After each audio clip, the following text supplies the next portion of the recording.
Prólogo. Legítimamente le pedimos al pensamiento que disipe las brumas y las oscuridades, que ponga orden y claridad en lo real, que revele las leyes que lo gobiernan. El término complejidad no puede más que expresar nuestra turbación, nuestra confusión, nuestra incapacidad para definir de manera simple, para nombrar de manera clara, para poner orden en nuestras ideas. Al mismo tiempo, el conocimiento científico fue concebido durante mucho tiempo, y aún lo es a menudo, como teniendo por misión la de disipar la aparente complejidad de los fenómenos, a fin de revelar el orden simple al que obedecen. Pero si los modos simplificadores del conocimiento mutilan más de lo que expresan, aquellas realidades o fenómenos de los que intentan dar cuenta, si se hace evidente que producen más ceguera que elucidación, surge entonces un problema. ¿Cómo encarar a la complejidad de un modo no simplificador? De todos modos, este problema no puede imponerse de inmediato. Debe probar su legitimidad, porque la palabra complejidad no tiene tras de sí una herencia noble, ya sea filosófica, científica o epistemológica. Por el contrario, sufre una pesada tara semántica, porque lleva en su seno confusión, incertidumbre, desorden.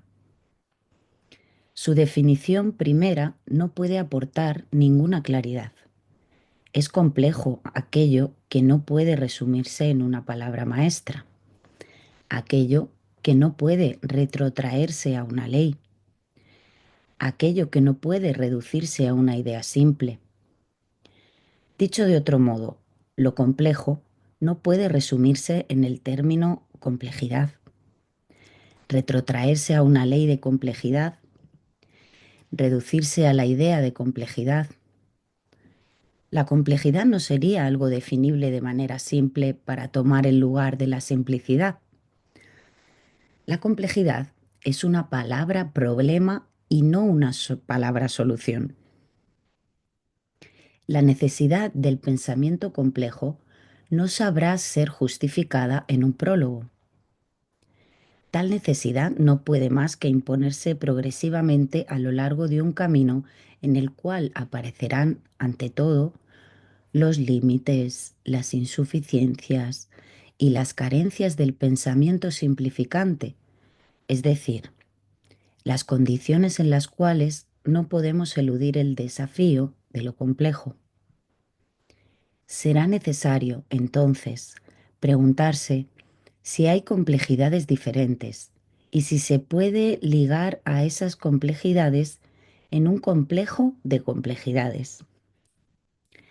Será necesario, finalmente, ver si hay un modo de pensar o un método capaz de estar a la altura del desafío de la complejidad. No se trata de retomar la ambición del pensamiento simple de controlar y dominar lo real. Se trata de ejercitarse en un pensamiento capaz de tratar, de dialogar, de negociar con lo real. Habrá que disipar dos ilusiones que alejan a los espíritus del problema del pensamiento complejo.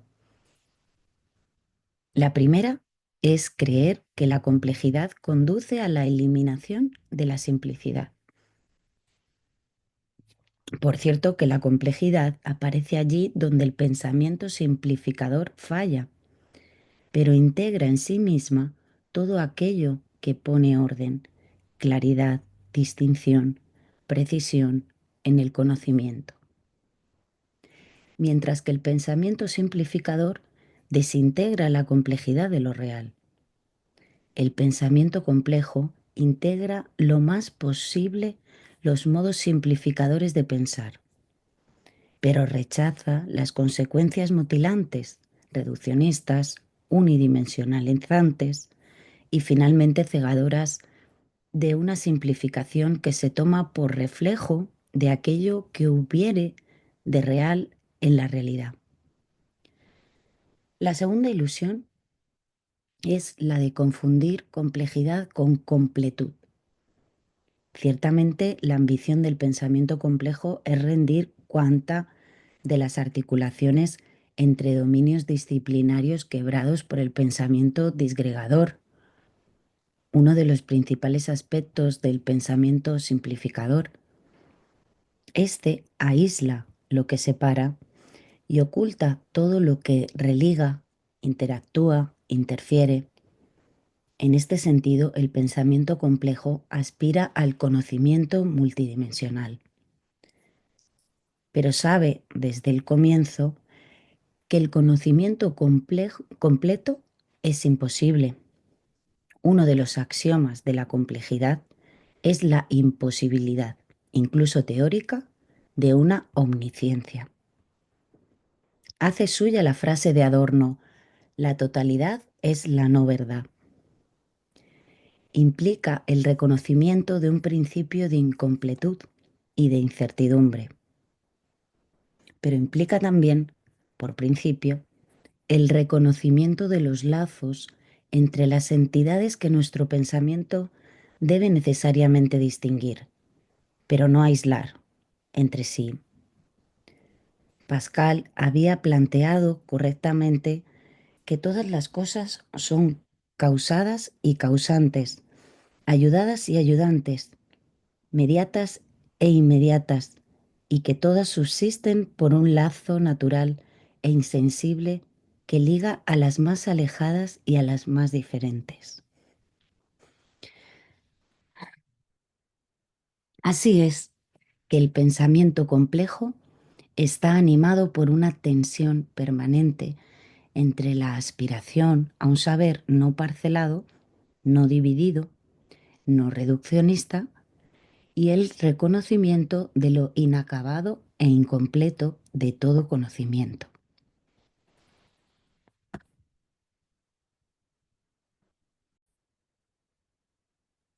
Esa tensión ha animado toda mi vida.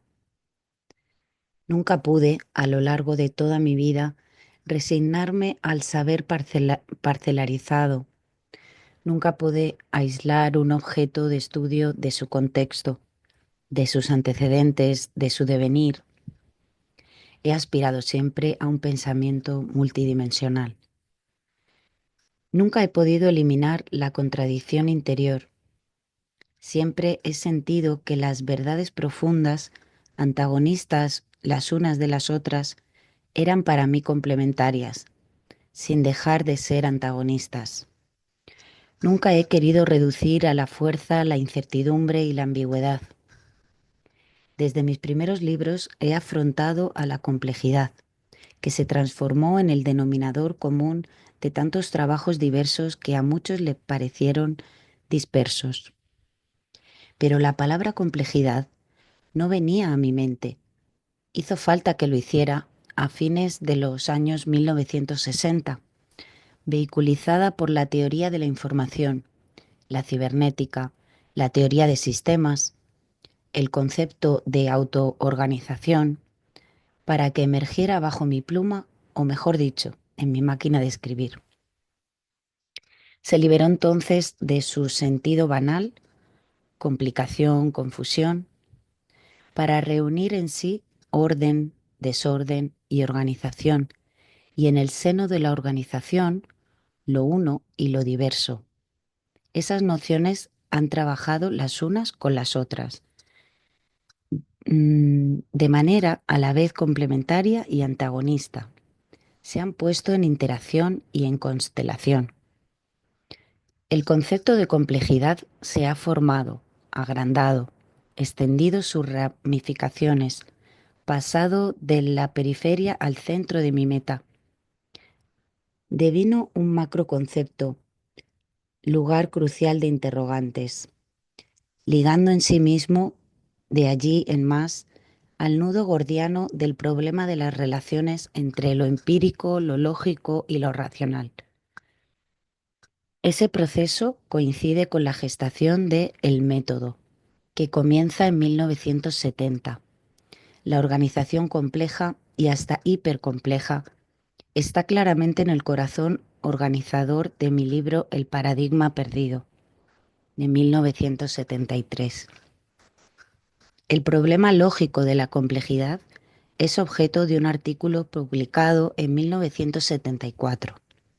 Más allá de la complejidad, de la complicación, la complejidad incluido en la primera edición de Ciencia con Conciencia. El método es y será, de hecho, el método de la complejidad.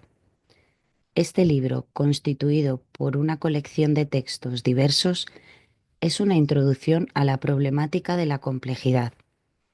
Si la complejidad no es la clave del mundo, sino un desafío a afrontar, el pensamiento complejo no es aquel que evita o suprime el desafío, sino aquel que ayuda a revelarlo e incluso tal vez a superarlo. Edgar Morin. Agradezco a Francois Bianchi por su valioso e indispensable trabajo de revisión, crítica, selección, eliminación de mis textos dispersos sobre complejidad. Sin ella, este volumen no hubiera sido posible. Sus textos han sido revisados, corregidos y parcialmente modificados para la presente edición.